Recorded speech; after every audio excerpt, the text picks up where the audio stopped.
Bismillahirrahmanirrahim. Assalamualaikum warahmatullahi wabarakatuh. Innal hamdalillah nahmaduhu wa nasta'inuhu wa nastaghfiruhu wa natubu ilayh.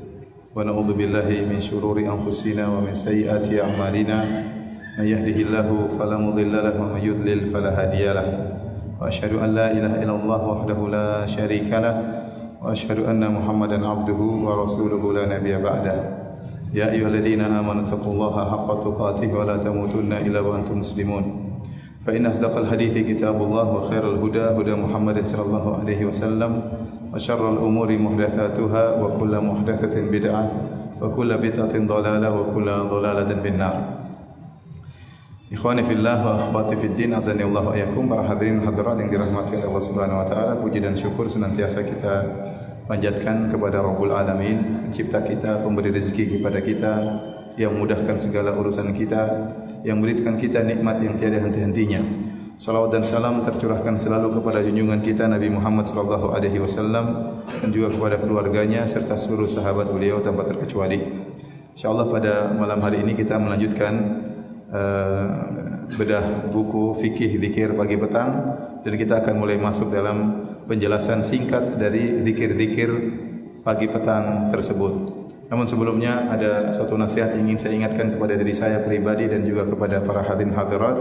Itu nasihat Nabi sallallahu alaihi wasallam kepada Ibnu Abbas, ya.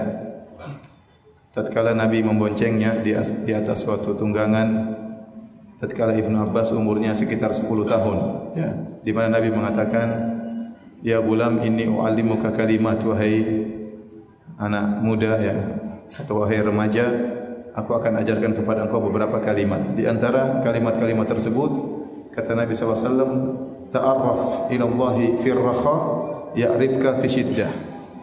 Yang artinya, ta'arraf ilallah, kenalkanlah dirimu kepada Allah tatkala engkau dalam kondisi lapang, ya'rifka fi syiddah, maka Allah akan mengenal engkau tatkala engkau dalam kesulitan. Saya ulangi, ta'arraf ilallahi firraha, kenalkanlah dirimu kepada Allah tatkala dalam kondisi lapang, ya'rifka fi syiddah, maka niscaya Allah akan mengenal engkau tatkala engkau dalam kondisi sulit, ya. Ini wasiat yang sangat agung, ya, karena banyak orang yang mereka baru dekat dengan Allah Subhanahu wa taala tatkala dalam kondisi sulit, tatkala terlilit utang, tatkala sakit keras, ya, tatkala segala perkara buntu, baru dia ingat kepada Allah, baru dia kemudian solat malam, baru dia kemudian banyak berzikir, banyak bersolawat, ya. Tetapi yang diinginkan oleh Nabi SAW yaitu kita justru mengenalkan diri kita tatkala kita dalam kondisi lapang, tatkala tidak terlalu banyak pikiran, justru kita sisihkan waktu untuk mengenal Allah Subhanahu wa taala. Makanya alhamdulillah kebanyakan kita alhamdulillah dalam kondisi lapang, ya. Ya, maka di saat kita sehat, di saat kita lapang, jangan lupa untuk mengenalkan diri kita kepada Allah Subhanahu wa taala. Tentunya Allah mengetahui kita semua. Allah mengetahui kita semua, tetapi nanti Allah akan mengenal kita dengan pengenalan khusus, pengenalan spesial kata para ulama, ya. Yaitu bagaimana caranya kita cari muka kepada Allah tatkala dalam kondisi lapang, dalam kondisi lapang. Karena kalau kita senantiasa ingat kepada Allah dalam kondisi lapang, nanti dalam kondisi sulit Allah akan kenal kita. Oleh karenanya para ulama menyebutkan tentang kisah Nabi Yunus alaihissalam yang senantiasa mengingat Allah dalam kondisi lapang. Tatkala dalam kondisi syiddah, dalam kondisi sulit, ditelan oleh ikan paus, maka Allah mengenal Nabi Yunus alaihissalam. Wa dhannuni idh dhahaba mughadiban fa dhanna an lan naqdir alaihi fanada fi dhulumat. Dan Dhannun itu Nabi Yunus alaihissalam, tatkala dia keluar meninggalkan umatnya dalam kondisi marah, ya, mereka tidak mau beriman, dan dia menyangka kami tidak akan menyempitkan urusannya, maka dia pun ditelan oleh ikan paus. Kata Allah, fanada fi dhulumat, maka dia pun menyeru dalam kegelapan-kegelapan. Kata para ulama, Nabi Yunus dalam kegelapan lautan, dalam kegelapan malam, dan dalam kegelapan perut ikan paus, dan dia menyeru dalam kegelapan yang bertumpuk-tumpuk tersebut, la ilaha illa anta subhanaka inni kuntu minadh dhalimin. Dia mengatakan, sungguhnya tidak ada yang berhak disembah kecuali Engkau ya Allah, inni kuntu minadh dhalimin, sungguhnya aku termasuk orang yang berbuat zalim. Sebagian athar menyebutkan malaikat mengenal suara tersebut. Kenapa suara tersebut? sering didengar oleh malaikat tatkala dia dalam kondisi lapang. Maka tatkala dalam kondisi sulit, maka langsung suara tersebut naik kepada Allah Subhanahu wa taala, maka Allah pun menolong Nabi Yunus alaihi salam. Makanya Allah berkata, "Falaula annahu kana minal musabbihin lalabitha fi batnihi ila yaumi yub'atsun." Kalau tidaklah Yunus bertasbih kepada Allah, maka niscaya dia akan tetap berada dalam perut ikan paus sampai hari kiamat, ya. Jadi kalau kita biasa ingat Allah dalam kondisi lapang, kita punya uang, kita umrah, punya uang, kita haji, kita bersedekah, bangun malam, salat malam, cari muka kepada Allah Subhanahu wa taala. Allah turun langit ke dunia mencari hamba-hambanya, maka kita bangun, ya. Allah mengatakan hal min mustaghfirin fa'ghfirullah, mana di antara hambaku yang beristighfar akan aku ampuni. Kita bangun cari muka. Hal min sa'il fa'utiya su'lah, apakah ada hambaku yang mohon, aku akan kabulkan permohonannya. Kita bangun. Sehingga Allah mengenal kita dengan pengenalan khusus. Nanti saatnya kita berhadapan dengan perkara yang syiddah, perkara yang berat, maka Allah akan mengingat kita. Sebaliknya kalau di masa-masa lapang kita lupa kepada Allah Subhanahu wa taala, maka tatkala di masa sulit Allah pun lupa kepada kita, atau Allah tidak, maksudnya Allah tinggalkan kita, ya. Tidak Allah gubris urusan kita, ya. Allah tinggalkan kita. Kita memohon bermunajat tidak dikabulkan oleh Allah Subhanahu wa taala kecuali Allah merahmatinya, ya. Karena mereka menyebutkan itulah nasib Fir'aun. Fir'aun tatkala dalam kondisi lapang lupa kepada Allah Subhanahu wa taala. Dalam kondisi sempit tatkala akan tenggelam dia ingat kepada Allah, dia bersyahadat. Ya. Falamma adrakahul gharaqu qala annahu la ilaha illalladzi amanat bihi banu Israil. Tatkala akan tenggelam maka dia berkata la ilaha illallah. Fir'aun mengucapkan la ilaha illallah tapi tidak bermanfaat. Allah tinggalkan dia.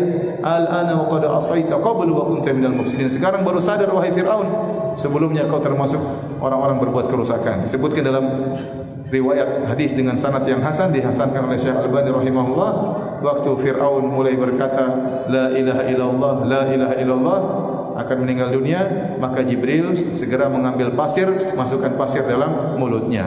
Jibril khawatir kalau Firaun qomat kamit nanti diampuni oleh Allah Subhanahu wa taala. Dan Jibril tidak mau Fir'aun diampuni, ya. Dia ingin Fir'aun mati dalam kondisi apa? Kafir, dalam neraka jahanam kekal selamanya. Maka Fir'aun mulai qomat kamit la ilaha illallah, segera masukin pasir dalam apa? Mulutnya, khawatir jangan sampai Allah merahmati Fir'aun, ya. Jadi para hadirin yang telah Subhanahu wa taala, mumpung kita dalam kondisi sehat, dalam kondisi lapang, masih bisa kerja, belum sakit, ya, belum ada halangan, jangan lupa sisihkan waktu untuk baca Quran, jangan lupa sisihkan waktu salat malam, jangan lupa sisihkan waktu untuk zikir pagi petang, ya. Sisihkan waktu, ya. Allah mengatakan fadhkuruni adzkurkum, ingatlah aku maka aku akan mengingat kalian, ya. Jadi agar kita dikenal oleh Allah dengan pengenalan secara khusus. Baik. Hadirin dan hadirat yang dirahmati oleh Allah Subhanahu wa taala, kita akan mencoba menjelaskan kandungan zikir pagi petang secara singkat, sehingga tatkala kita berzikir dengan zikir pagi petang tersebut lebih khusyuk dan lebih menghayati, dan pahalanya insyaallah lebih besar, dan faedahnya lebih dirasakan. Tapi kita mulai dengan zikir pagi, ya. Bagi yang punya buku silakan buka halaman 37, ya.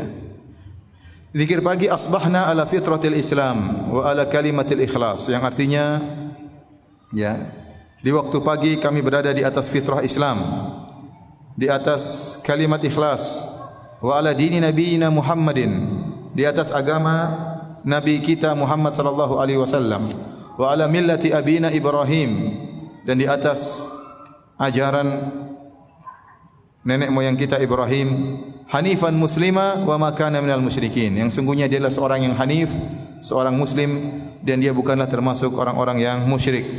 Ini kalau kita ucapkan zikir ini, hendaknya kita renungkan, ya, bahwasanya kita bersyukur kepada Allah di pagi hari, kita membuka pagi kita dengan memuji Allah Subhanahu wa taala. Bahwasanya kita berada di atas fitrah Islam, di atas kalimat ikhlas, kalimat tauhid. Betapa banyak orang di pagi hari mereka buka dengan maksiat, ya. Mereka buka dengan berbuat kesyirikan. Banyak orang di pagi hari menyibukkan dirinya untuk, ya, memasang sajen, ya, atau menyembah berhala, ya. Adapun kita alhamdulillah di pagi hari kita buka dengan memuji Allah Subhanahu wa taala. di atas Islam, di atas kalimat ikhlas, di atas agama Nabi Muhammad sallallahu alaihi wasallam, di atas agama nenek moyang Nabi sallallahu alaihi wasallam, yaitu Ibrahim alaihissalam. Yang dengan kedua tangannya Ibrahim alaihissalam menghancurkan patung-patung yang merupakan simbol-simbol kesyirikan. Intinya kalimat ini memperbaharui syukur kita kepada Allah di atas tauhid. Karena kita mengatakan alhamdulillah segala puji bagi Allah, asbahna ala fitratil Islam, di atas fitrah Islam. Fitrah Islam maksudnya tauhid. Ya, karena seluruh manusia kata Nabi sallallahu alaihi wasallam kullu mauludin yuladu alal fitrah. Setiap hamba dilahirkan di atas fitrah, di atas Islam. Fa abawahu yuwahidanihi au yunassiranihi au yumajjisanihi. Namun kedua orang tuanya yang mempengaruhi sehingga sang anak bisa jadi Yahudi, seorang anak bisa menjadi Nasrani atau sang anak menjadi Majusi. Asalnya kalau seorang di atas fitrah, dia di atas apa? Islam, di atas tauhid, ya. Kalau kita perhatikan penduduk alam semesta ini, yang Islam lebih sedikit daripada yang tidak Islam. Kita lihat saja yang beragama Nasrani, agama yang jelas-jelas di atas kebatilan, agama yang jelas-jelas di atas kesyirikan, agama yang jelas-jelas dibangun di atas khurafat yang tidak masuk akal, dengan banyak ketidakmasuk akalan mereka. Namun pengikutnya coba banyak sekali, lebih banyak daripada umat Islam. Ya. Kemudian kalau kita kembali lagi kepada umat Islam, sebagian umat Islam masih terjerumus dalam praktek-praktek kesyirikan. Sebagian mereka masih terjerumus dalam praktek-praktek kebid'ahan. Sebagian mereka masih meninggalkan salat. Pagi hari tidak dibuka dengan salat, tidak memuji Allah Subhanahu wa taala, bangun pagi diisi dengan kemaksiatan. Tapi kita bangun pagi, di pagi hari kita memuji Allah dengan membaca doa ini. Jadi maksud saya, seorang tatkala membaca doa ini, dia bisa menghayati dalam dirinya syukur bahwasanya dia di atas tauhid di pagi hari. Ya. Itu karena kalau antum pergi ke sebagian tempat di pagi hari orang sudah sibuk cari sajen. Beli sajen di pasar, ya, entah bunga 7 rupa atau apalah macam-macam lah, kemudian dikumpulkan pakai biaya, ya, kemudian dibakar. Kalau dia enggak bakar, nanti dia kualat, ya, dia mungkin akan sial pada hari tersebut, atau mungkin tuannya marah sama dia, ya. Sementara kita tidak perlu itu semua, kita memuji Allah Subhanahu wa taala. Baik, zikir yang kedua, halaman 39. Raditu billahi rabba, aku ridha Allah sebagai Rabbku. Wa bil islami dina, dan aku ridha Islam sebagai agamaku. Wa bi Muhammadin sallallahu alaihi wasallam nabiyya, dan aku ridha Muhammad adalah nabiku. Ini kalimat, ya, raditu billahi rabba wa bil islami dina wa bi Muhammadin sallallahu alaihi wasallam nabiyya. Aku ridha Allah sebagai Rabbku, ya, Islam sebagai agamaku, Muhammad sebagai nabiku. Ridha dijelaskan oleh para ulama, ya. Ridha antum bisa lihat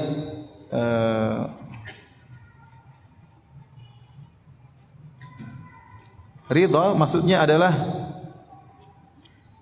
lihat halaman 42. Lihat halaman 42, makna ridha terhadap sesuatu yaitu qanaah dan merasa cukup serta puas dengan sesuatu tersebut sehingga tidak perlu mencari yang lain lagi. Jadi waktu kita bilang raditu billahi rabba, yaitu kita puas, cukup bahwasanya Allah sebagai Tuhanku, tidak perlu mencari Tuhan yang lain.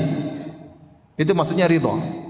Ridha diartikan oleh para ulama qanaah, sudah merasa cukup, merasa puas Allah sebagai Tuhannya. Ya. Kul aghairallahi abghi rabban. Apakah selain Allah aku harus cari untuk jadi Tuhan? Tidak pantas. Yang pantas jadi Tuhan hanyalah siapa? Allah Subhanahu wa taala. Wa bil islami dinan, dan aku sudah puas Islam jadi agama, aku tidak butuh dengan agama yang lain. Tidak perlu, Islam sudah cukup. Makanya tidak boleh kita cari hidayah dari kitab-kitab suci yang lain, enggak boleh. Waktu Umar bin Khattab radhiyallahu anhu membaca salah satu lembaran dari Taurat, dilihat oleh Nabi, Nabi marah.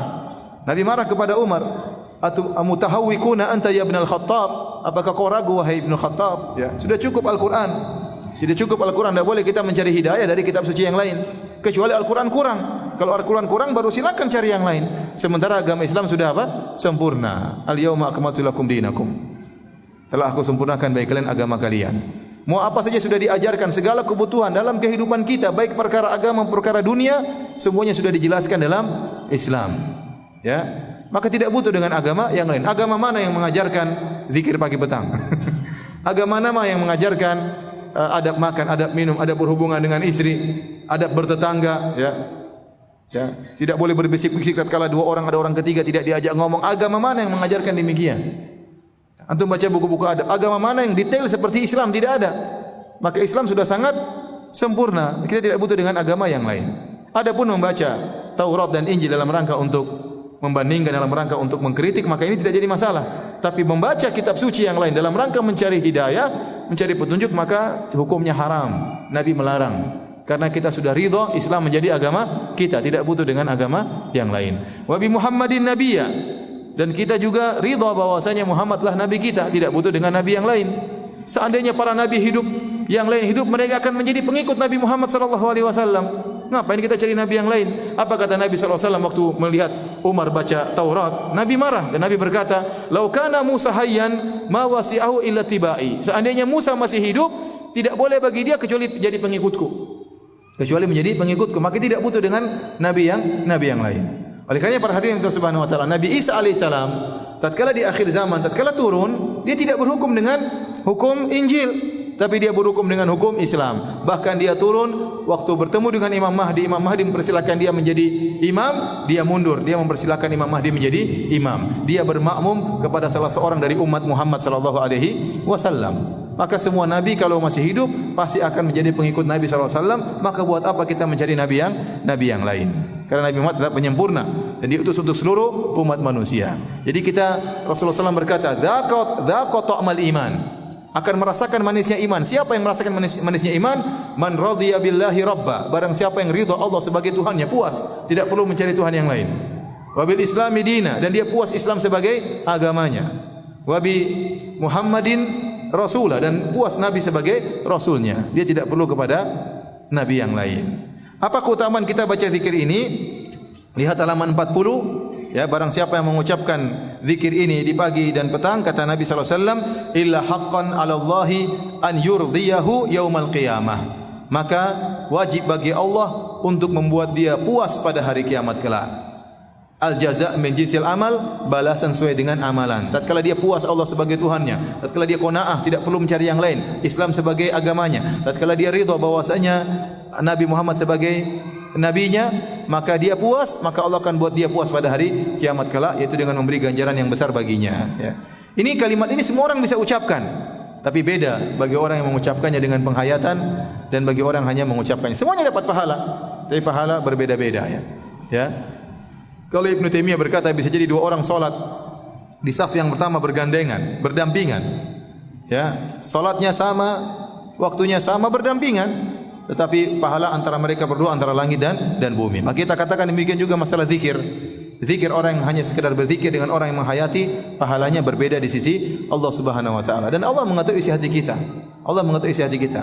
Ya, wa huwa alimun bidzati sudur. Allah mengetahui isi hati dada-dada manusia.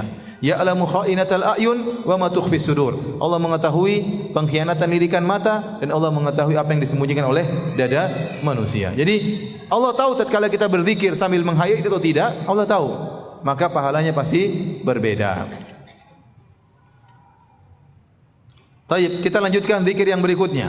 Zikir yang berikutnya, lihat halaman 43. Allahumma inni as'aluka ilman nafi'an wa rizqan thayyiban wa amalan mutaqabbala. Yang artinya, ya Allah, aku mohon kepada Engkau ilmu yang bermanfaat, rizki yang baik dan amalan yang diterima. Aku mohon kepada Engkau ilmu yang bermanfaat, rizki yang baik dan amal yang diterima. Zikir ini datang dalam sebagian riwayat, lihat halaman 44. Dalam hadis Ummu Salamah radhiyallahu anha, kana yaqulu idza shalla subhi hina yusallim. Nabi mengucapkannya setelah salat subuh tatkala dia salam. Jadi di antara zikir setelah salat subuh, zikir ini. Allahumma inni as'aluka ilman nafi'an wa rizqan thayyiban wa amalan mutaqabbala. Dalam sebagian riwayat umum, lihat halaman 43. Kana idza asbaha qal. Nabi kalau di pagi hari beliau berdoa, Allahumma inni as'aluka ilman nafi'an wa rizqan thayyiban wa amalan mutaqabbala. Jadi doa ini bisa dibaca tatkala setelah salam, bisa juga kalau pagi-pagi enggak apa-apa. Dua-duanya boleh. Karena datang dalam dua riwayat, ya. Bisa setelah salat subuh, bisa juga setelah salat subuh atau di pagi hari. Enggak jadi masalah. Sebagaimana kita jelaskan pada pertemuan lalu kapan waktu zikir pagi. Zikir pagi dimulai sejak adzan subuh dan sampai terbit matahari. Kalau tidak sempat sampai terbit matahari, masih boleh dilanjutkan meskipun jam 7, jam 8 sampai sekitar 15 menit sebelum azan zuhur. Kalau yang tidak sempat baca setelah subuh, ya, setelah azan subuh. Tetapi semakin cepat dibaca, semakin baik. Karena semakin cepat dijaga oleh Allah Subhanahu wa taala. Taib, apa maksud zikir ini? Zikir ini, ya. Zikir ini lihat halaman 44. Kandungannya, zikir ini mengajarkan untuk bersandar kepada Allah dalam menghadapi kegiatan harian. Karena seorang muslim tujuannya dalam kehidupan dunia adalah untuk beramal soleh. Dan dia tidak bisa beramal soleh dengan baik kecuali dengan mencari rezeki. Ya. Ya, kalau mau pengajian juga perut lapar kan susah juga ya. Jadi harus cari apa? Rezeki ya. Mau umroh enggak ada duit, kapan mau umroh? Cuma ngiler terus lihat iklan umroh ya. Tapi enggak bisa umroh. Mau hajian juga butuh duit, mau kawin juga butuh duit ya. Dia mau beramal soleh butuh biaya ya untuk menjalani kehidupan dia. Dan kalau dia dia butuh biaya, maka dia harus punya ilmu yang benar agar bisa membedakan mana rezeki yang baik dan mana rezeki yang haram.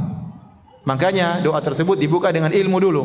Allahumma inni as'aluka ilman nafi'an. Ya Allah, aku mohon kepada Engkau ilmu yang bermanfaat. Wa rizqan thayyiban, karena ilmu yang bermanfaat ini bisa aku bedakan mana rezeki yang baik dan mana rezeki yang haram. Kemudian wa amalan mutaqabbalan, dengan berbekal rezeki tersebut aku bisa menguatkan tubuhku untuk beribadah kepada Engkau ya Allah, maka terimalah amalanku. Ini kaitannya, ilmu yang bermanfaat berkaitan dengan rezeki yang halal, berkaitan dengan amal soleh yang diterima. Kalau tidak punya ilmu, kita juga terkadang terjerumus dalam bid'ah, dalam amalan-amalan yang tidak diperintahkan oleh Nabi sallallahu alaihi wasallam. Makanya kenapa para ulama mengatakan dimulai dengan ilmu yang bermanfaat, karena itu kunci. Allahumma inni as'aluka ilman nafi'an. Ya Allah, aku mohon kepada Engkau ilmu bermanfaat. Wa rizqan thayyiban, rezeki yang halal, wa amalan mutaqabbala, dan amal yang bermanfaat ya, dan amalan yang diterima oleh Allah Subhanahu wa taala. Ya, kita ucapkan zikir tersebut jangan sambil lalu. Ya. Nanti sebagian orang sudah saking hafalnya, dia antum sekarang mungkin pertama-tama baru mulai menghafal agak lambat baca apa zikir pagi petang. Lama-lama antum semakin lincah baca zikir pagi petang. Lama-lama hafal, lama-lama sambil ngobrol, sambil baca WhatsApp bisa zikir pagi petang. Sebagaimana orang kalau solat saking hafalnya Al-Fatihah, dia bisa baca Al-Fatihah, pikirannya kemana-mana. Dia canggih saking hebatnya ya. Dia baca Allahu Akbar langsung otomatis zikir doa istiftah, otomatis alhamdulillah ar-rahmanir rahim, meskipun pikiran kemana-mana, tapi mulutnya sudah di setel, udah jalan sampai waladhdallin amin ya. Kenapa? Saking hafalnya. Zikir pagi petang juga demikian. Kalau kita sudah semakin hafal, kita keluar dengan mengalir. Tapi kita berharap aliran disertai dengan penghayatan. Aliran disertai dengan apa? Penghayatan. Semua orang mengucapkan Allahumma inni as'aluka ilman nafi'an wa rizqan thayyiban wa amalan mutaqabbala. Ya Allah, aku mohon kepada Engkau ilmu bermanfaat, rezeki yang baik, amal diterima. Tetapi masalahnya dia renungkan enggak waktu memohon tersebut? Padahal kita waktu berdoa harus merenungkan, menghayati apa yang kita minta. Ya. Kata Nabi sallallahu alaihi wasallam, wa'lamu anna Allaha la yastajib du'aan min qalbin ghafilin lah. Ketahuilah bahwasanya Allah tidak mengabulkan doa dari hati yang lalai. Dari hati yang lalai. Tapi kita lanjutkan zikir berikutnya. Allahumma bika asbahna wa bika amsayna wa bika nahya wa bika namut wa ilaika nusyur. Yang artinya ya Allah, dengan Engkaulah kami memasuki waktu pagi, dan dengan Engkaulah kami memasuki waktu sore, dan dengan Engkaulah kami hidup, dan dengan Engkaulah kami mati, dan kepada Engkaulah kami akan dibangkitkan ya. Kandungannya, ya Allah, dengan Engkaulah kami memasuki waktu pagi, yaitu karena Engkaulah ya Allah kami masuk waktu pagi dalam kondisi di bawah penjagaanmu, bergelimang dalam karuniamu, tersibukkan dengan berzikir kepadamu, memohon pertolongan dengan namamu, di bawah bimbinganmu, bergerak dengan kekuatan darimu, dan bertindak dengan kehendakmu ya. Apa yang saya torehkan dalam kandungan-kandungan ini terkadang saya ambil dari penjelasan para ulama, namun terkadang saya tidak menyebutkan apa sumbernya ya. Terkadang disebutkan, terkadang saya tidak sebutkan karena saya tulis waktu itu cepat-cepat ya. Jadi maknanya demikian ya. Allahumma bika asbahna, ya Allah, dengan karuniamu lah aku bisa bangun di pagi hari, aku bisa berzikir kepadamu ya. Aku bisa bergelimang dengan nikmat darimu, aku bisa bergerak dengan karena aku berzikir karena kehendakmu. Kita memuji Allah Subhanahu wa taala. Kemudian wabika nahya wabika namut.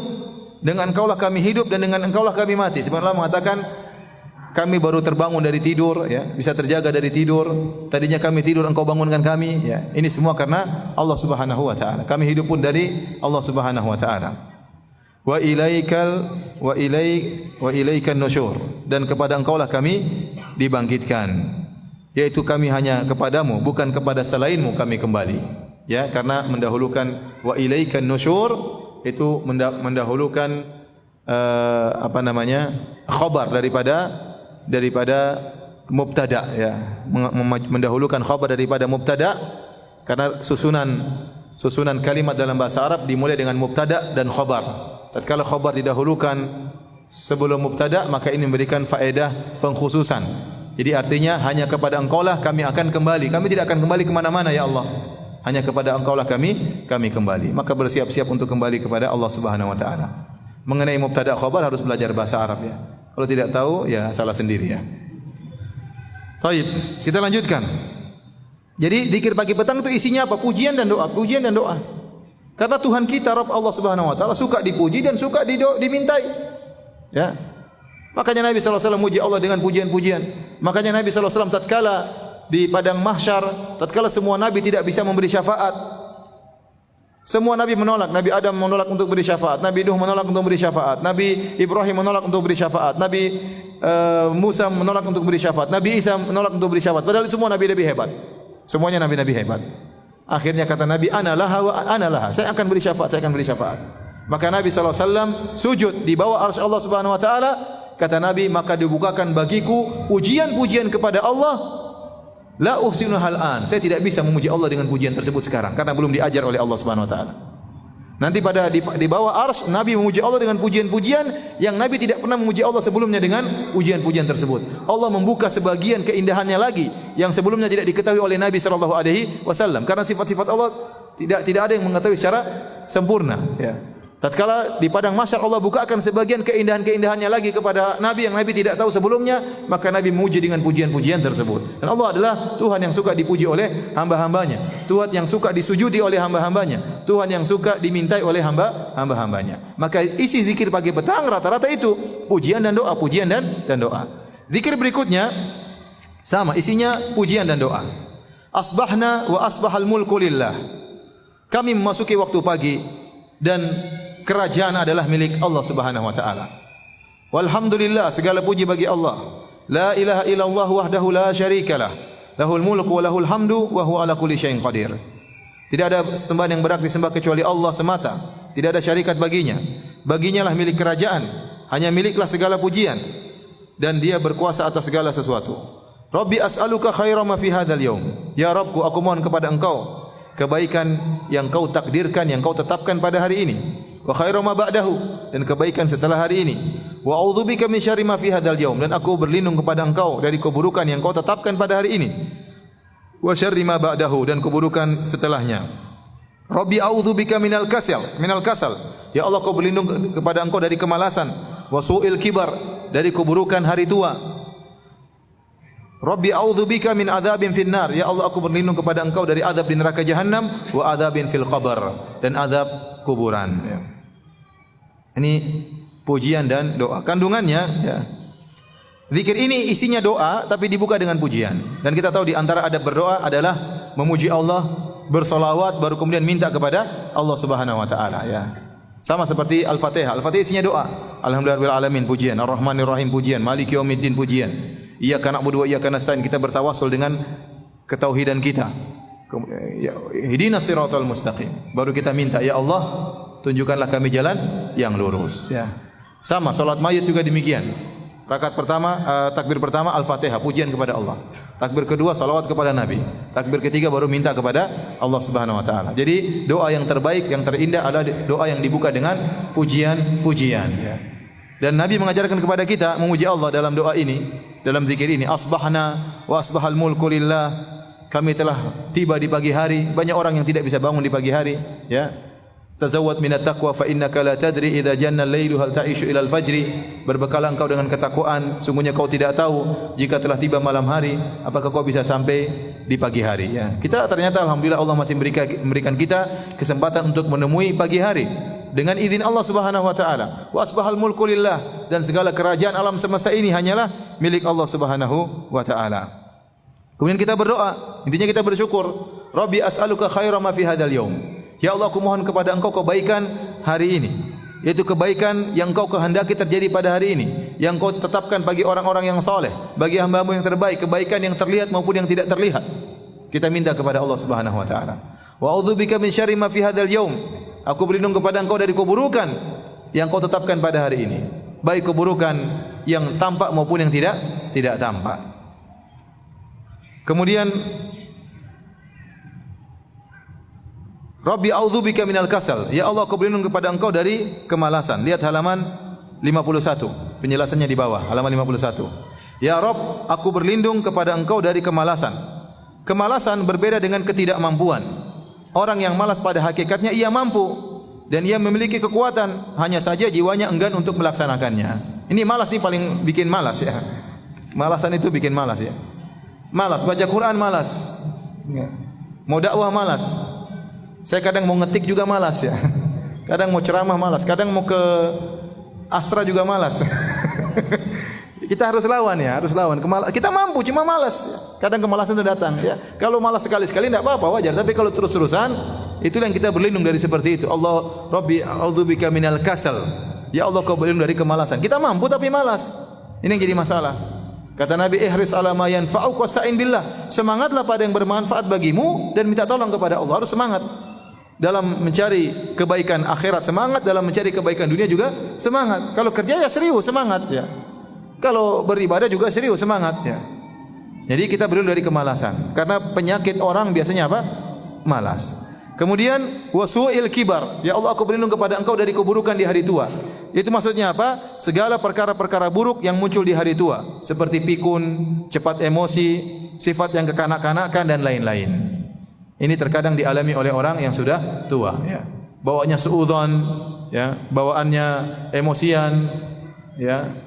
Karena dia sudah tua, mulai pikun ya, mulai enggak bisa berpikir dengan baik, dijelaskan agak susah nyambung ya, bawaannya emosian ya.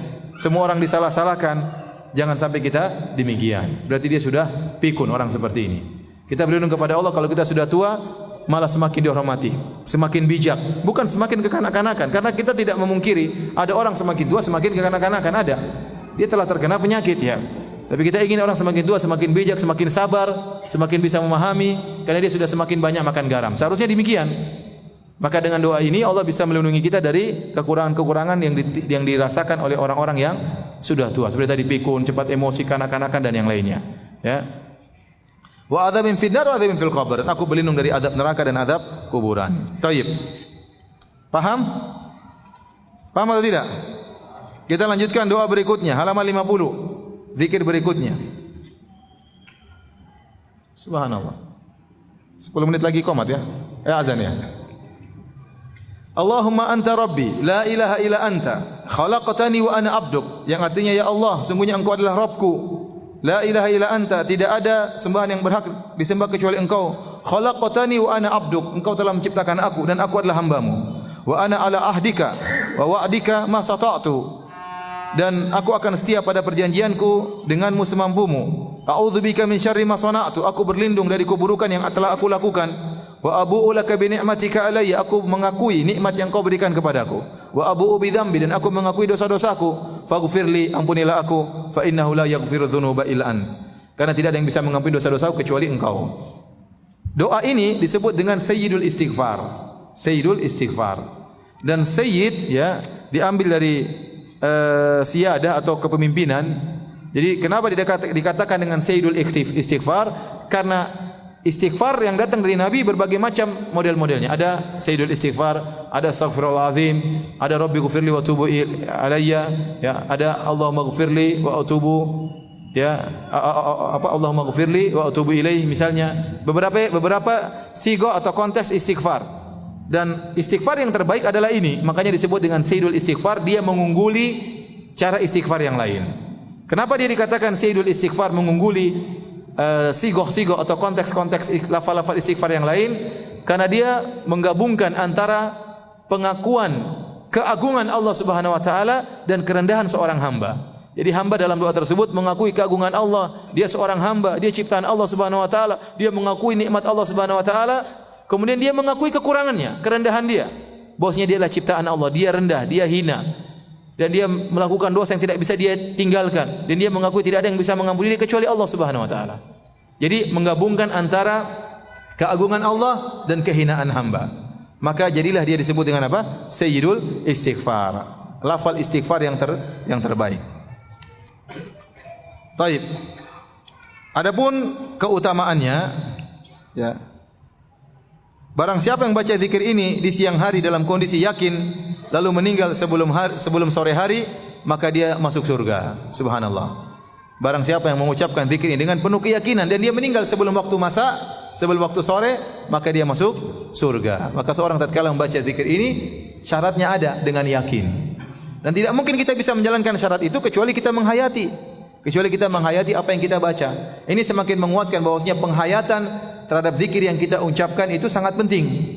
Karena barang siapa yang mengucapkannya dalam kondisi yakin, kalau dia meninggal dia akan masuk surga. Taib.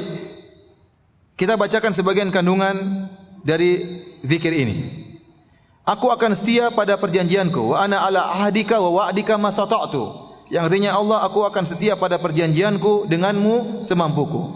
Yaitu janjiku untuk beriman kepadamu, untuk taat dalam menjalankan perintahmu dan menjauhi laranganmu dengan semaksimal kemampuanku. Jadi waktu kita baca doa ini kita berikrar, ya Allah, aku berjanji untuk semaksimal mungkin. Namun sebagaimana engkau tahu ya Allah, aku sering gagal ya. Sering apa? Gagal. Kita sudah berusaha tapi terkadang kita dikalahkan oleh syahwat. Terkadang kita jadi tawanan syahwat kita sendiri. Terkadang kita ditawan oleh harta kita, ya. Akhirnya kita nurut sama harta, kita meninggalkan sebagian yang Allah perintahkan. Karena nurut kepada harta, akhirnya kita melakukan hal-hal yang diharamkan oleh Allah Subhanahu wa taala. Terkadang kita ditawan oleh istri. Akhirnya gara-gara istri kita melakukan yang haram, akhirnya kita pelit dan yang lainnya, ya. Kita berusaha untuk menjalankan janji kita kepada Allah, namun kita akui kita tidak bisa selamanya demikian. A'udzu bika min syarri ma sana'tu. Ya Allah, aku berlindung kepadamu dari kejelekan yang aku perbuat. Ya, artinya apa? Yaitu lihat halaman 53 ya. Halaman 53. Yaitu aku berlindung dari akibat maksiat yang aku lakukan. Karena aku mengetahui bahwasanya maksiat pasti mendatangkan akibat buruk di dunia maupun di akhirat. Justru tidak ada keburukan yang menimpa kita, keburukan apapun kecuali karena maksiat. Tidak ada kesialan yang menimpa kita kecuali karena maksiat yang kita lakukan. Ini sudah pasti. Ma asabakum min musibatin fabima kasabat aydikum wa ya'fu an katsir. Musibah apa saja yang menimpa kalian, apa saja kata Allah, maka akibat perbuatan kalian sendiri. Wa ya'fu an katsir. Dan Allah mengampuni banyak dosa-dosa kalian. Kalau setiap dosa musibah kalian tidak akan bisa hidup di atas muka bumi. Tapi Allah hanya berikan teguran kepada sebagian dosa-dosa kalian. Namun segala kesialan, segala kesulitan itu akibat maksiat. Maka kata sebagaimana perkataan Ali bin Abi Thalib radhiyallahu anhu, ma nazala al-bala illa bidzam. Tidak ada bencana yang datang kecuali karena dosa. Wa ma rufi'a illa bitaubah, dan tidak akan diangkat oleh Allah kecuali dengan apa? Taubat, ya. Maka banyak dosa yang kita belum bertaubat darinya. Maka kita berkata kepada Allah, a'udzubika min syarri ma sana'tu. Ya Allah, aku tahu maksiatku pasti menimbulkan musibah, pasti mendatangkan musibah kepada diriku, maka aku berlindung kepada Engkau dari akibat buruk maksiat yang aku lakukan. Itu maksudnya. A'udzubika min syarri ma sana'tu, artinya aku berlindung kepada Engkau ya Allah dari akibat dampak buruk dari maksiat yang aku lakukan. Kemudian abu'u laka bi ni'matika alayya, aku mengakui segala kenikmatan yang Engkau berikan kepadaku. Seluruh yang kita rasakan adalah kenikmatan dari Allah Subhanahu wa taala. Seluruhnya, kecerdasan, ya, kepintaran, kesehatan, ya, kenikmatan berumah tangga, punya anak, ya, kenikmatan ikut pengajian, kenikmatan salat, semuanya dari Allah Subhanahu wa taala. Kemudian abu'u laka bi dzambi, dan aku mengakui dosa-dosaku. Di sini saya tuliskan di atas halaman 53 dalam bahasa Arab, Al-Khattabi berkata, ba'a fulanun bi dzambihi idza ihtamalahu kurhan la yastati'u daf'ahu an nafsihi. Bahasa Arab kalau dikatakan abu'u laka bi dzambi, maksudnya ya Allah, aku memikul dosa-dosa yang tidak bisa aku tinggalkan padahal aku benci dengan dosa tersebut. Jadi ada dosa-dosa yang kita tahu itu dosa dan itu banyak. Banyak kan kita melakukan dosa, kita tahu itu dosa. Namun kita tidak bisa melepaskannya. Itu maksudnya abu laka bi dzambi. Artinya ya Allah, aku mengakui dosa yang aku pikul, yang aku lakukan, dan aku benci dengan dosa tersebut tapi tidak bisa aku tinggalkan. Ada orang terjebak dengan riba, dia tidak bisa meninggalkan. Ada orang terjebak dengan syahwatnya, dia tidak bisa meninggalkan. Ya. Dia melihat hal-hal yang diharamkan, melihat film-film porno dan yang lain, tidak bisa ditinggalkan. Itu dosa. Dia beristighfar, kembali lagi. Sudah mau keluar dari riba, terjebak lagi dalam riba yang lain, tidak bisa dia tinggalkan. Ya. Ada orang tahu rokok itu haram, tidak bisa ditinggalkan. Ya. Kenapa? Karena enak. Ditinggalkan berat. Sudah tahu dalilnya.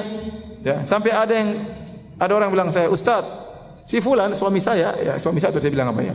Dia tahu tentang rokok haram, dia hafal ceramah Ustaz tentang rokok haram, tapi dia belum bisa meninggalkan apa? Rokok. Dia tahu tapi tidak bisa. Jadi dosa-dosa yang kita lakukan, kita benci dengan dosa tersebut tapi tidak bisa kita tinggalkan. Itulah makna abu'u bidzambi. Aku mengakui dosaku yang aku pikul, aku benci namun tidak bisa aku tinggalkan. Kemudian faghfirli fa innahu la yaghfiru dzunuba illa ant. Ya Allah, ampunilah aku, ya, karena tidak ada yang bisa mengampuni kecuali Engkau ya Allah. Siapa yang bisa mengampuni kita? Ya, presiden tidak bisa mengampuni kita. Kalau di akhirat siapa yang mengampuni kita? Mau presiden, mau ustaz, mau kiai, enggak ada yang bisa mengampuni kita. Yang bisa mengampuni kita cuma siapa? Allah Subhanahu wa taala. Maka inilah lafal istighfar yang terindah, maka disebut dengan sayyidul istighfar, yaitu pimpinan lafal-lafal istighfar. Taib, doa berikutnya, zikir berikutnya halaman 54. Allahumma inni as'aluka al-afiyata fid dunya wal akhirah. Ya Allah, aku mohon kepada Engkau keselamatan di dunia dan akhirat. Allahumma inni as'aluka al-afwa wal afiyata fi dini wa dunyaya. Ya Allah, aku mohon kepada Engkau ampunan dan keselamatan dalam agamaku dan dalam duniaku. Wa ahli wa mali, pada keluargaku dan pada hartaku. Aku minta keselamatan duniaku, agamaku, keluargaku, istri anakku dan juga hartaku. Allahumma astur aurati wa amin rawati. Ya Allah, tutuplah auratku, aib-aibku tutuplah. Wa amin rawati, dan tenangkanlah, tentramkanlah hatiku, jauhkanlah aku dari ketakutan. Allahumma fadni min baini yadayya. Ya Allah, lindungilah aku dari depan, wa min khalfi, dari belakang, wa an yamini, dari kananku, wa an shimali, dari kiriku, wa min fauqi, dari atasku, wa a'udzu bi 'azamatika an uqtala min tahti, dan aku berlindung dengan keagunganmu, jangan sampai aku tersiksa dari bawahku. Azan kah? Belum? Sudah? Azan ya? Mau dilanjut lagi apa minggu depan? Lanjut? Atau baca sendiri? Masih panjang ya.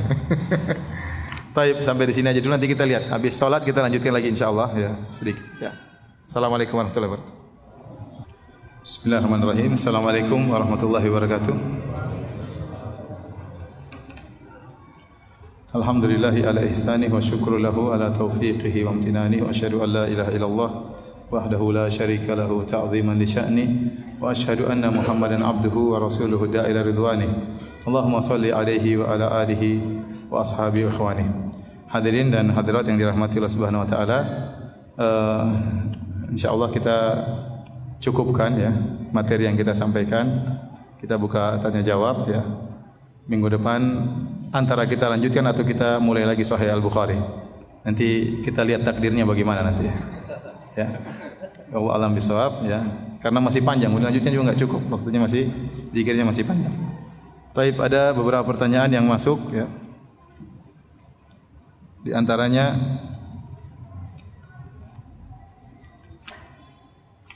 Ustaz, boleh enggak mengangkat tangan ketika zikir pagi petang?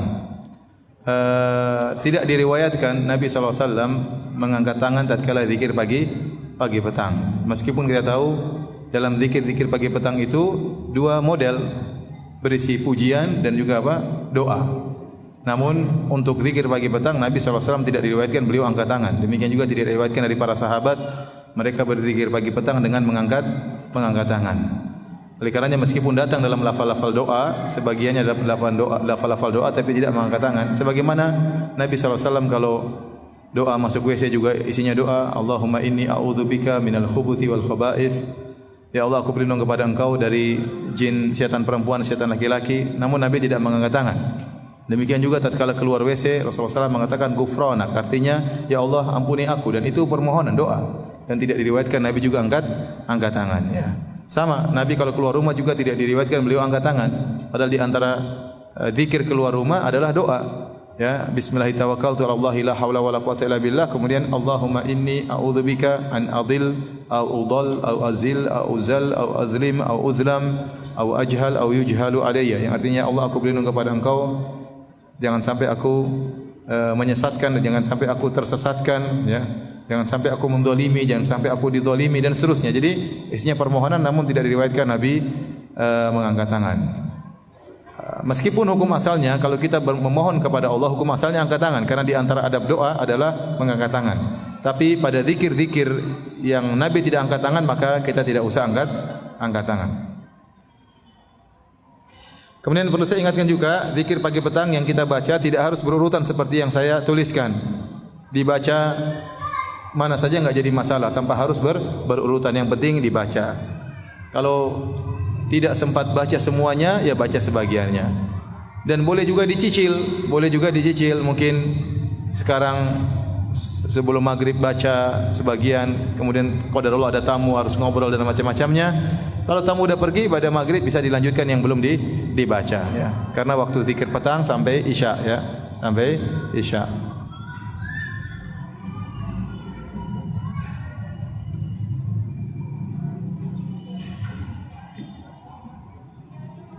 Apakah dengan rutin melakukan zikir pagi petang akan terhindar dari sihir dan guna-guna? Insyaallah. Karena di antara zikir pagi petang adalah berlindung dari kejahatan-kejahatan makhluk Allah Subhanahu wa taala. Dan rata-rata isinya adalah minta perlindungan kepada Allah dari keburukan yang datang dari depan, dari belakang, dari kanan, dari kiri. Umum termasuk keburukan para penyihir, ya. Kita berdoa kepada Allah Subhanahu wa taala, insyaallah, ya.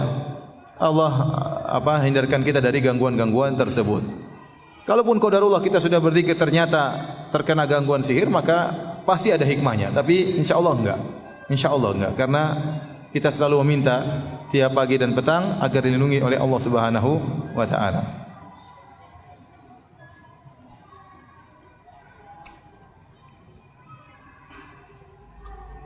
Ustaz, ketika kita berzikir pagi petang yang di dalamnya ada doa-doa, apa kita harus mengucapkan amin? Tidak usah mengucapkan apa? Amin, ya. Karena tidak dicontohkan oleh Nabi sallallahu alaihi wasallam, ya. Jadi kita baca saja doa-doa tersebut, tidak perlu mengucapkan amin. Bolehkah berzikir sambil jalan? Boleh. Alladzina yadhkuruna Allaha qiyaman wa qu'udan wa 'ala junubihim. Boleh berzikir pagi petang sambil berjalan, sambil duduk, sambil berbaring. Boleh, ya. Ya. Sambil ngopi juga boleh zikir. Jadi bebas, yang penting kita berzikir sambil menghayati, ya. Yang penting berzikir sambil menghayati. Dan mudah, makanya zikir itu ibadah yang mudah, pahalanya besar, namun banyak orang tidak melakukannya. Karena bisa dilakukan, kita naik motor bisa berzikir, kita naik mobil bisa berzikir, ya. Apalagi disetirin orang kita lebih bisa lagi berzikir, ya. Berdiri, duduk, berbaring semuanya bisa berzikir. Ustaz, mana yang lebih afdal atau baik ucapan istighfar di saat waktu senggang? Astaghfirullah, astaghfirullahaladzim, astaghfirullah wa atubu ilaih. Ya. Semuanya boleh insyaallah. Semuanya boleh, yang penting apa? Penghayatan, ya. Maknanya berbeda. Astaghfirullahaladzim artinya ya Allah, aku mohon ampunan kepada Engkau yang Maha Agung. Astaghfirullah wa atubu ilaih, ya Allah, aku mohon kepada ampunan kepada Engkau dan aku bertobat kepadamu. Nanti dalam buku ini ada masalah istighfar. Mudah-mudahan kalau ditakdirkan oleh Allah minggu depan kita jelaskan, ya. Kalau enggak kita bahas Sahih Bukhari, ya. Tergantung nanti lihat kondisi. Ustaz, apa hukumnya jika sudah tahu ilmunya tapi tidak mengamalkannya karena susah untuk meninggalkannya, yaitu riba? Ya, hukumnya dosa. Sudah tahu masih melakukan, dan banyak kita seperti itu. Sebagian kita sudah tahu tetap saja kita lakukan. Sudah tahu dicatat oleh malaikat, kita cuek-cuek aja. Ya, kadang iman kita lemah, maka kita beristighfar kepada Allah Subhanahu wa taala. Ustaz, ana ingin bertanya perihal akikah. Bolehkah akikah diganti dengan seekor sapi? Jika boleh, bagaimana perhitungannya, ya? Seingat saya hukum akikah sama dengan hukum kurban. Hanya saja akikah tidak menerima persyarikatan. Jadi dia boleh kambing, dia boleh sapi dia boleh apa? Onta. Namun yang afdal untuk akikah adalah kambing, ya. Ya, yang afdal adalah kambing karena dalam hadis disebutkan apa? Kambing, ya. Lebih afdal adalah kambing. Apa? Enggak ada masalah. Kambing betina, kambing jantan, ya.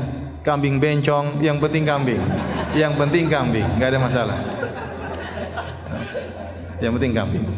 Cuma kata orang lebih baik kambing apa? Kambing jantan karena mungkin lebih gemuk. Itu berarti dilihat dari sisi dagingnya. Tapi mengenai kambingnya bebas, ya. Kambing boleh. Ustaz, bisakah kita berzikir membaca huruf Latinnya karena tidak bisa baca tulisan Arabnya? Tidak mengapa. Tapi harus sisihkan waktu belajar membaca Arab, ya. Insyaallah tidak terlambat, ya. Insyaallah tidak terlambat meskipun umur sudah 50, 60 masih bisa, yang penting mau. Yang penting mau, ya. Belajar agar kita meninggal bisa baca Al-Qur'an, ya. Tapi kalau tidak bisa, tidak mengapa mulai dengan baca Latinnya terlebih dahulu. Ustaz, apakah boleh buku zikir pagi petang dibagikan untuk souvenir pernikahan? Boleh, ya. Ini hadiah kan, kalau kita pernikahan kita kasih hadiah apa saja. Mau hadiah makanan, mau hadiah buku, kita berikan hadiah kepada para hadirin. Boleh, ya. Sebagian orang membeli buku dibagi-bagikan tatkala pernikahan. Tidak jadi masalah. Ini bagus ini, cuma saya tidak tahu jawabannya. Apakah ada doa untuk berlindung keburukan di hari muda, ya? Khusus, ya Allah, aku berlindung dari keburukan masa mudaku. Kamu sudah tua, udah lewat bilang. Tetapi secara umum doa-doa yang kita baca dalam zikir pagi petang ya berlindung, kenapa dikhususkan masa tua? Karena masa tua tadi ada keburukan-keburukan yang timbul, ya. Tatkala kita berdoa minta perlindungan, kita masih muda, ya sesungguhnya kita sedang berlindung di masa muda, ya. Sesungguhnya kita berlindung di masa muda. Tapi kalau dia sudah tua, ya Allah, aku berlindung kepada keburukan masa mudaku, ya sudah lewat. Sudah enggak bisa lagi. Kalau kita masih muda, kita berdoa, ya kita sedang berlindung di masa muda. Ustaz, bagaimana hukum akikah dengan memberikan uang sesuai harga kambing kepada yayasan anak yatim? Enggak, jadi ada ibadah yang ditujukan adalah sedekahnya, ada ibadah yang dimaksudkan adalah sembelihannya. Ya, contoh ibadah kurban pada waktu Idul Adha yang dimaksudkan adalah sembelihannya. Jadi kita menyembelih kambing itu pahalanya besar. Apalagi kalau kambing itu kita yang pelihara sendiri. Kita pelihara, kita kasih makan, kita gemukkan. Ada perasaan kita beribadah kepada Allah tatkala kita yang menyembelih apa? Sendiri. Makanya para ulama mengatakan seorang berusaha untuk menyembelih sendiri. Karena menyembelih kambing itu ibadah. Lebih afdal daripada kalau harga kambing tersebut dia sedekahkan. Ya. Karena ibadah menyembelih ini yang dimaksudkan adalah sembelihannya. Bukan dagingnya itu nomor 2. Makanya kalau akikah kita boleh makan. Kita boleh makan, kita boleh kasih fakir miskin, kita boleh hadiahkan. Bahkan kata para ulama boleh dihadiahkan kepada orang kaya sebagai hadiah.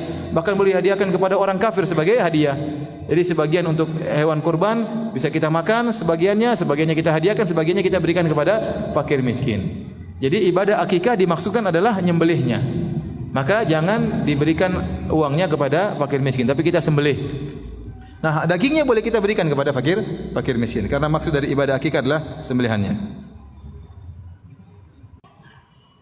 Apakah zikir pagi petang boleh diulang-ulang dalam satu hari? Jawabannya tidak perlu. Sekali saja sudah cukup. Zikir pagi ada aturannya, zikir petang ada aturannya. Namun barang siapa ingin masih berzikir, ternyata zikir pagi petang cuma butuh waktu 15 menit atau 20 menit, ya, sudah selesai. Semuanya sudah dia baca. Kalau dia masih ingin zikir, maka zikir mutlak, bukan lagi zikir pagi petang. Zikir apa? Mutlak. Dan yang terbaik adalah baca Quran. Baca Quran atau salawat kepada Nabi atau la ilaha illallah, subhanallah, walhamdulillah, wa la ilaha illallah, akbar, bebas. Tapi tidak disebut lagi dengan zikir pagi dan zikir apa? Petang. Tapi dia bebas zikir mutlak. Kalau zikir petangnya sudah selesai, zikir paginya sudah selesai, dia boleh berzikir dengan zikir yang lain, bebas. Contoh dalam riwayat disebutkan membaca solawat pagi dan petang. Riwayatnya lemah, hadisnya dhaif. Tetapi bukan berarti kita tidak boleh bersolawat. Setelah zikir pagi petang kita boleh bersolawat. Namun tidak berdasarkan hadis tersebut. Berdasarkan keumuman Rasulullah SAW menyuruh kita untuk bersolawat. Dan tidak perlu terikat dengan angka 10. Karena hadisnya apa? Lemah. Tapi tetap boleh bersolawat.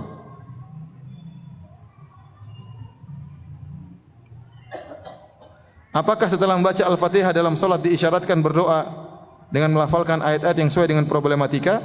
Saya tidak tahu dalilnya. Saya tidak tahu dalilnya seperti itu, ya. Salat saja selesai, kalau berdoa tatkala sujud bisa apa? Berdoa, tatkala sebelum salam juga boleh apa? Berdoa. Dan lebih afdal berdoa kita sebelum salam karena kita masih dalam salat. Kita masih connect langsung dengan Allah Subhanahu wa taala. Maka berusaha kalau kita punya problematika, kita berdoa tatkala apa? Sujud atau tatkala sebelum salam. Seandainya kita setelah salam ingin berdoa boleh, setelah zikir selesai ulama membolehkan kita berdoa. Fatwa Syekh Abdul Aziz Al-Syekh Mufti boleh, Mufti Mamlakah Arabiyah, Mufti Arab Saudi boleh kita berdoa setelah solat fardu, setelah solat sunnah, tapi tidak dijadikan sebagai kebiasaan bahwasanya itu afdal, tidak, tapi boleh kita berdoa.